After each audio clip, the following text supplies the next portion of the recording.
આજથી થોડાક દિવસ પહેલા આમ આદમી પાર્ટીના નેતા રાજુ કરપડા હળદળ ગામમાં એક ખેડૂત મહાપંચાયત કરવા માટે પહોંચ્યા હતા, જ્યાં ખેડૂત મહાપંચાયતને મંજૂરી ન હોવાથી પોલીસ ત્યાં પહોંચે છે. પોલીસ પર પથ્થરમારો થાય છે, ત્યારબાદ પોલીસ લાઠીચાર્જ કરે છે. આ ઘટનામાં રાજુ કરપડા સહિત 85 જેટલા લોકો સામે હત્યાના પ્રયાસનો ગુનો નોંધાયો હતો. ત્યારે એક વિડીયો સોશિયલ મીડિયા પર વાયરલ થયો હતો, જેમાં સુદામણા ગામમાં ખેડૂતોને ઉમટી જવા માટે આહવાન કરતો આ વિડીયો હતો. જેલવાસ દરમિયાન આ વિડીયો વહેતા થતાં આ મામલે પોલીસે કાર્યવાહી કરી હતી. આ ઘટનાને લઈને શું કહી રહ્યા છે ડીવાયએસપી ભાવનગરના, વિગતે વાત કરીએ. વૈષ્ણવજન તો તેને કહીએ જે પીડ પરાઈ જાનાને રે. નમસ્કાર દર્શક મિત્રો, નવજીવન ન્યૂઝમાં આપનું સ્વાગત છે. હું છું ફૈઝાન.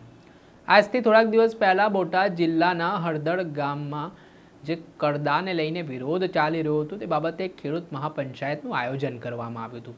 જો કે આ ખેડૂત મહાપંચાયતને મંજૂરી નહોતી, પરંતુ મોટી સંખ્યામાં કરદાના વિરોધને લઈને ખેડૂતો એકત્ર થયા હતા. ત્યારબાદ પોલીસ ત્યાં પહોંચે છે અને પોલીસ પર એકાએક ખેડૂતો ઉશ્કેરાઈ જાય છે, પથ્થરમારો થાય છે અને પથ્થરમારા થયા બાદ પોલીસ લાઠીચાર્જ કરે છે. આ ઘટનામાં 85 જેટલા લોકો સામે હત્યાના પ્રયાસનો પોલીસે ગુનો દાખલ કર્યો હતો, જેમાં આપ નેતા રાજુ કરપડા, આપ નેતા પ્રવીણ રામ સહિતના લોકોનો સમાવેશ. એટલું જ નહીં, આ ઘટનાને લઈને થોડાક દિવસ પહેલા સુરેન્દ્રનગરના સુદામણા ગામ ખાતે ખેડૂત મહાપંચાયતનું પણ આયોજન કરવામાં આવ્યું હતું. આ ખેડૂત મહાપંચાયત દરમિયાન રાજુ કરપડા દ્વારા જે એક વિડીયો છે તે વાયરલ કરવામાં આવ્યો હતો, પરંતુ આ વિડીયો જેલવાસ પહેલાંનો હતો.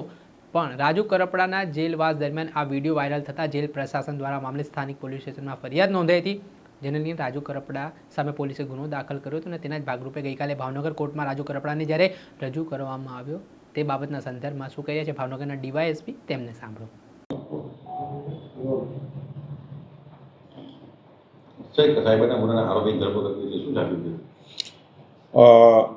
બોટાદ જિલ્લાના પાળિયાદ પોલીસ સ્ટેશનના કેસના કામે રાજુ મેરામણભાઈ કરપડા અત્રે ભાવનગર જિલ્લા જેલ ખાતે હતા. દરમિયાન એક વિડીયો વાયરલ થયેલો, જેના કામે ભાવનગર જિલ્લા જેલના અધિકારી તરફથી નીલમબાગ પોલીસ સ્ટેશનમાં રાજુ મેરામણ કરપડા અને આમ આદમી પાર્ટીની સોશિયલ ટીમ વિરુદ્ધ એક ગુનો દાખલ થયેલો, જેના કામે સાયબરની ટીમ દ્વારા આ રાજુભાઈ કરપડાનો કબજો લઈ અને આજે તેને અટક કરવામાં આવેલા અને આ જિલ્લા અને નામદાર કોર્ટમાં રજૂ કરતા નામદાર કોર્ટ દ્વારા તેને જેલ હવાલે કરવામાં આવેલા છે. આપણે સાંભળ્યા હતા ભાવનગરના ડીવાયએસપી, તેમણે આ સમગ્ર મામલે માહિતી આપી છે. આ ઘટનામાં જે વિડીયો વાયરલ મામલે છે તે જુબાની રાજુ કરપડા દ્વારા આપવામાં આવી હતી. આ ઘટનાથી ભાવનગર કોર્ટ નારાજ થઈ હોય તે પ્રકારના સમાચાર પણ મળી રહ્યા છે. દર્શક મિત્રો, આવા જ નવા વિડીયો સાથે આપણે માહિતગાર કરતા રહીશું, એટલે નવજીવન ન્યૂઝ જોતા રહો.